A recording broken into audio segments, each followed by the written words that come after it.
ഇതാണ് ഉള്ളിക്കൂട്. ഇത് നിങ്ങളിതുവരെ കഴിച്ചിട്ടുണ്ടോ? കഴിച്ചിട്ടുണ്ടാവാൻ സാധ്യത കുറവാണല്ലേ? എന്തായാലും ഒന്ന് ഉണ്ടാക്കി നോക്കുക. നല്ല ടേസ്റ്റാണ്. ഇത് നമുക്ക് 2 രീതിയിൽ ഉണ്ടാക്കാം. വളരെ എളുപ്പമാണ് കേട്ടോ ഉണ്ടാക്കാനായിട്ട്. നമ്മുടെയൊക്കെ മുട്ടയും ഉള്ളിയൊക്കെ നമുക്ക് അധികം വീട്ടിൽ തന്നെ ഉണ്ടാവില്ലേ? അത് വെച്ചിട്ട് എളുപ്പത്തിൽ ഉണ്ടാക്കാൻ പറ്റിയ ഒരു സ്നാക്കാണ്. അപ്പോൾ നമുക്കിതെങ്ങനെ ഉണ്ടാക്കാൻ നോക്കിയിട്ട് വന്നാലോ?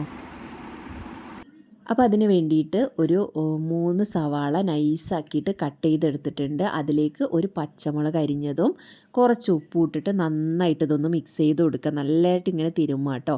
അപ്പോൾ നിങ്ങൾക്ക് ഈ പച്ചമുളക് കടിക്കുന്നത് ഇഷ്ടമില്ലാത്തവരാണെങ്കിൽ അത് നിങ്ങൾക്ക് ഒഴിവാക്കാം. നിങ്ങൾക്ക് വേണമെങ്കിൽ കറിവേപ്പിലയും ചേർത്ത് കൊടുക്കുക. കറിവേപ്പില കടിക്കുന്നത് എനിക്കിഷ്ടമില്ലാത്തതുകൊണ്ട് ഞാൻ ചേർത്തിട്ടില്ല. ഇനി ഇത് നന്നായിട്ട് മിക്സ് ചെയ്തതിന് ശേഷം ഇതിന്ന് നന്നായിട്ട് ഈ സവാളയിൽ നിന്നുള്ള വെള്ളമൊക്കെ ഇറങ്ങി വരും. ഒരു 5 മിനിറ്റ് റെസ്റ്റ് ചെയ്യാൻ വെക്കുമ്പോൾ. അതുകൊണ്ട് തന്നെ ഞാനിതൊരു 5 മിനിറ്റ് അടച്ച് വെക്കുന്നുണ്ട്.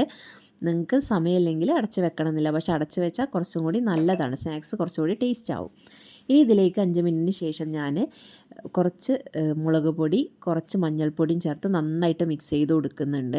മുളക് പൊടിയൊക്കെ നിങ്ങളുടെ എരിവിനനുസരിച്ച് ചേർത്ത് കൊടുക്കുക കേട്ടോ. ഇതുപോലെ നന്നായിട്ട് മിക്സ് ചെയ്ത് കൊടുക്കുക. ഈ സമയത്ത് ഒരു കാര്യം ഞാൻ മറന്നുപോയി. ഇതിലേക്ക് ഇഞ്ചി വെളുത്തുള്ളി പേസ്റ്റും കൂടെ ചേർക്കാനുണ്ട്. പക്ഷേ അത് കഴിഞ്ഞിട്ട് ചേർത്തിട്ടുണ്ട്. അപ്പോൾ നിങ്ങൾ ചേർക്കുമ്പോൾ ഈ സമയത്ത് ചേർത്ത് കൊടുക്കുക നല്ലത്. ഇനി ഇതിലേക്ക് ഒരു 4 ടേബിൾ സ്പൂൺ കടലമാവും 4 ടേബിൾ സ്പൂൺ മൈദമാവും ചേർത്ത് നന്നായിട്ടൊന്ന് മിക്സ് ചെയ്ത് കൊടുക്കുക.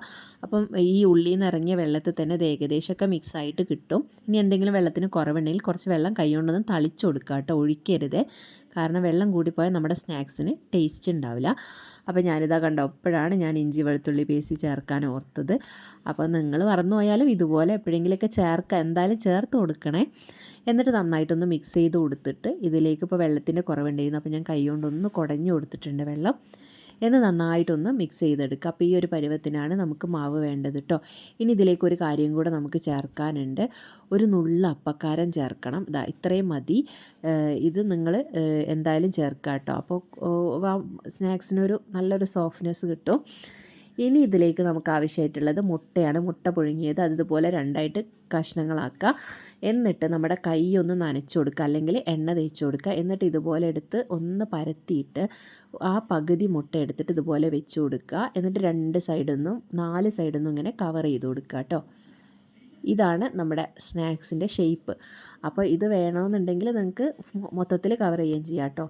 ഇനി നമ്മൾ എണ്ണ ചൂടായിട്ട് അതിലേക്ക് ഒരു മീഡിയം ഫ്ലെയിമിൽ വെച്ചിട്ട് ഈ സ്നാക്സിനെ ഇട്ട് കൊടുക്കാം. ഇനി നമുക്കിതിനെ ലോ ഫ്ലെയിമിലേക്ക് മാറ്റി കൊടുക്കാം കേട്ടോ. പിന്നെ പ്രത്യേകം ശ്രദ്ധിക്കണം, ഇത് മുട്ടയാണ്. ഇത് നമ്മൾ ഈ എണ്ണയിൽ മൊത്തത്തിൽ അങ്ങ് മുക്കിയിട്ടിട്ടുണ്ടെങ്കിൽ ഇത് ബോംബ് പൊട്ടുന്ന പോലെ അങ്ങ് പൊട്ടിത്തെറിക്കും. അതുകൊണ്ട് തന്നെ ഈ മേൾഭാഗം മുങ്ങിക്കിടക്കാതിരിക്കാൻ ശ്രദ്ധിക്കുക. ഇത് തിരിച്ചിടുകയും ചെയ്യരുത്. നമ്മളൊരു തവി വെച്ചിട്ട് സൈഡിൽ നിന്ന് ഇങ്ങനെ എണ്ണ ഇങ്ങനെ ഈ മേലേക്ക് ഇങ്ങനെ കോരി ഒഴിച്ചു കൊടുത്താൽ മതി കേട്ടോ. അല്ലാന്നുണ്ടെങ്കിൽ മുട്ട പൊട്ടിത്തെറിക്കും. അതുകൊണ്ട് അത് ശ്രദ്ധിക്കുക. ഇനി ഇതൊക്കെ പേടിയുള്ളവരാണെങ്കിൽ ഇത് മൊത്തത്തിൽ കവർ ചെയ്തിട്ട് ഉള്ളി കൊണ്ട് കവർ ചെയ്തിട്ട് നിങ്ങൾക്ക് അങ്ങനെയും വേണമെങ്കിൽ സ്നാക്സ് ഉണ്ടാക്കാം. അത് ഒരെണ്ണം ഞാൻ ഉണ്ടാക്കിയിട്ടുണ്ടെങ്കിൽ ഞാൻ നിങ്ങൾക്ക് കാണിച്ചു തരാം. പക്ഷേ ഇത് റിസ്ക് ഒന്നുമില്ല കേട്ടോ. ഇതുപോലെ ഇങ്ങനെ സൈഡിൽ നിന്ന് ഇങ്ങനെ കോരി ഒഴിച്ചു കൊടുത്താൽ നിങ്ങളിത് തിരിച്ചിടാതിരുന്നാൽ മാത്രം മതി. തിരിച്ചിട്ട് കൊടുത്താലാണ് ഇത് പൊട്ടിത്തെറിക്കുക. എന്നിട്ട് ഇതുപോലെ ഇതിന് സൈഡിൽ നിന്നൊക്കെ ഇങ്ങനെ ഇതുപോലെ കോരി ഒഴിച്ചു കൊടുക്കുക കേട്ടോ. അത് ഇട്ട് കഴിഞ്ഞാൽ അപ്പം മുതൽ ഇങ്ങനെ കുറേശ്ശെ ഇങ്ങനെ എല്ലാ സൈഡിലും മേൾഭാഗത്തൊക്കെ ഒഴിച്ചു കൊടുക്കുക. ഇനി അതല്ലാന്നുണ്ടെങ്കിൽ നിങ്ങൾക്ക് ഇതിനെ അടിഭാഗത്തൊന്ന് ഇതുപോലെ ഒന്ന് ചരിച്ചു കൊടുത്താൽ ആ മേൾഭാഗത്ത് വേവാത്ത ഭാഗമൊക്കെ ഒന്ന് വെന്ത് കിട്ടും. തിരിച്ചിട്ട് ചെയ്ത് കൊടുത്താൽ മതി. ഇത്ര റിസ്ക് ഒന്നും എടുക്കേണ്ട. നിങ്ങൾ ഇതുപോലെ ഒരു തവി വെച്ചിട്ട് കുറച്ച് സൈഡിൽ നിന്ന് എണ്ണ അങ്ങനെ കോരിയിട്ട് ഇതിന് മുകളിലേക്ക് ഒഴിച്ചു കൊടുത്താൽ തന്നെ നമുക്കത് വെന്ത് കിട്ടും. അപ്പോൾ ഇതിവിടെ ഏകദേശമൊക്കെ റെഡി ആയിട്ട് വന്നിട്ടുണ്ട് കേട്ടോ.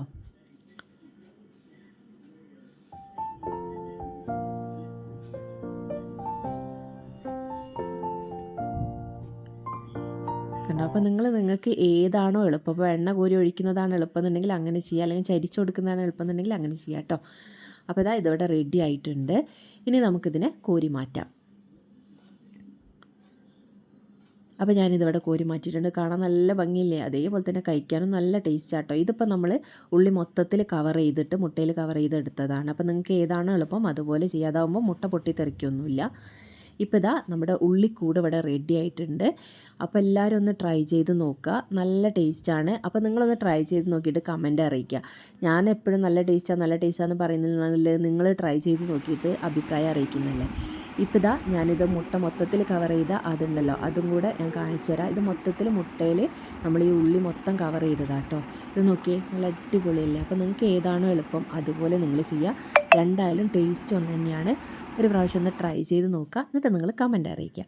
അപ്പോൾ വീഡിയോസൊക്കെ ഇഷ്ടമായിട്ടുണ്ടെങ്കിൽ ലൈക്ക് ചെയ്യുക, ഷെയർ ചെയ്യുക, സബ്സ്ക്രൈബ് ചെയ്യുക. താങ്ക്